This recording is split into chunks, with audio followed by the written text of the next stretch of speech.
Saudações pessoal, eu sou o professor Henriques Samuel, professor de língua portuguesa e de literatura.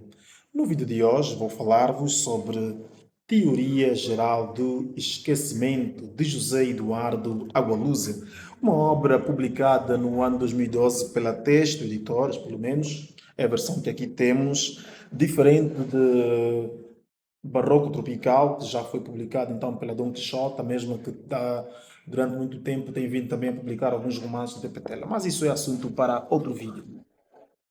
Em Teoria Geral do Esquecimento, nós acompanhamos, entre outros personagens, Ludovica, ou simplesmente Ludo, como muitas vezes o narrador a ela se refere.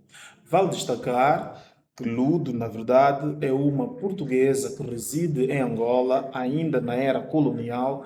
Entretanto, aproxima-se o período da independência e alguma hostilidade terá marcado o território angolano nesse período. E dentro dessas hostilidades, bem perto do 11 de novembro de 1975, Ludo acaba ficando sozinha, como ela própria descreve, acaba ficando sem família nenhuma no mundo. E é claro, pelo que se passou entre angolanos e portugueses, algum medo pairou entre os portugueses, pois também o livro acaba retratando, e aqui fazer aqui um elogio muito interessante, que José Eduardo Agaluz acaba dando-nos uma aula de história, mas de modo muito interessante. Porque conseguimos perceber ao longo da obra que, perto desse período, alguma espécie de perseguição, podemos assim dizer, ou vamos apenas dizer como efeitos da guerra contra os portugueses, porque era de se esperar alguma revolta por parte de alguns angolanos, se calhar mais, como é que posso dizer, mais revoltados, vamos assim, passamos o termo, com a situação vivenciada antes da independência. Então, é essencialmente esse medo que leva Ludo a ficar enclausurada no próprio apartamento. O que é que ela decide fazer? Ela decide prender-se no próprio espaço, de modo que ninguém tenha acesso à sua residência. Mas antes disso, antes de praticamente trancar ou encerrar a parede com uma barricada de blocos, ela acaba meio que, não digo involuntariamente, assassinando um ladrão, porque dado o momento da história, três assaltantes invadem a sua casa à busca de diamantes, que na verdade os diamantes existiam, mas acabam não tendo sucesso e ela, sem perguntar, pega logo uma arma e atira num desses rapazes. Este ali morre. Com receio de ser descoberta, pega no cadáver, leva até ao terraço e lá, como tinham, conforme conta a própria história, uma espécie de, vamos assim chamar de um pomar, uma horta, podemos assim dizer, ela pega o corpo desse rapaz, conta o narrador e enterra-o mesmo ali. E com o passar do tempo, continua a colocar aí as suas plantações, volta para o seu apartamento e ali coloca então a parede de bloco na porta e fecha qualquer tipo de acesso, encerrando de alguma maneira todo o contato com alguém que pudesse vir do exterior, ou seja, não havia mais porta para entrar em seu apartamento no 10º andar. E aí temos dos elementos mais interessantes da obra.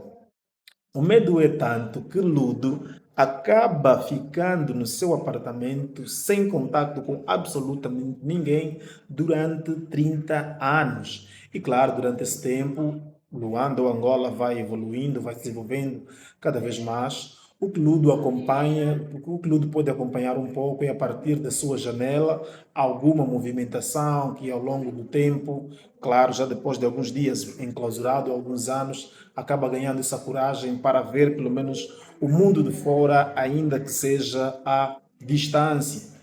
E vale aqui referir que, com uma narrativa polifónica, Agualusa permite-nos experienciar diferentes focos narrativos sem, todavia, perdermos-nos daquilo que é como é que podemos assim dizer, daquilo que é a narrativa central, porque a dado momento esses eixos acabam tendo um ponto de convergência que aos poucos vamos perceber então melhor o que se pretende com a história. Claro, isso é uma interpretação nossa, estamos a falar, por exemplo, do caso do Pequeno Soba, ou do Papo Bolingol, ou como o caso do próprio Sabalo. Sabalo, que na verdade é o adolescente que depois de 30 anos, subindo os andaimes que ligavam até o 10º andar, ou seja, ao prédio de Ludovica, ou simplesmente Ludo, acaba encontrando a senhora e meio que vão tendo uma relação de neta e avó, porque a dado momento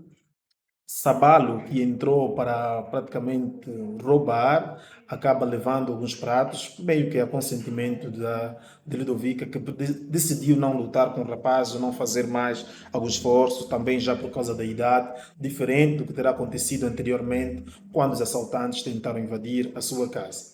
E o elemento histórico, bem como o elemento sociológico interessante que o autor acaba trazendo para nós, tem muito que ver com o facto de como o medo, de alguma maneira, leva as pessoas a tomarem determinadas decisões e como o ser humano pode, de alguma maneira, adaptar-se a diferentes realidades.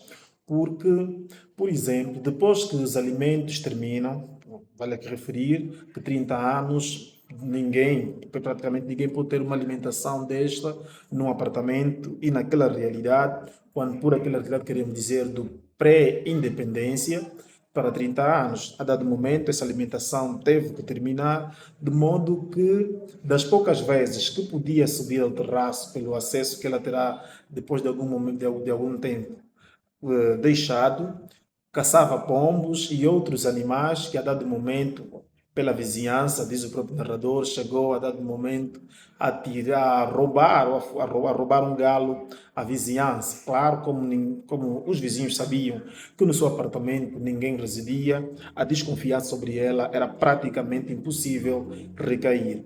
Então, vale conferir a história dessa mulher que decidiu ficar enclausurada durante 30 anos, podemos assim dizer, por medo do que lhe poderia acontecer, afastando-se então totalmente desse mundo exterior. Isto é o que temos em José Eduardo Agualusa, Teoria Geral do Esquecimento. Vale também referir que esta folha, este papel pólen é muito interessante. Vou destacar aqui que tem um papel meio que neurológico ligado ao prazer, que folhas assim, está provado cientificamente, que tendem a dar mais prazer ao leitor para continuar então a leitura. Então, esta é a teoria geral do esquecimento. Até ao próximo vídeo.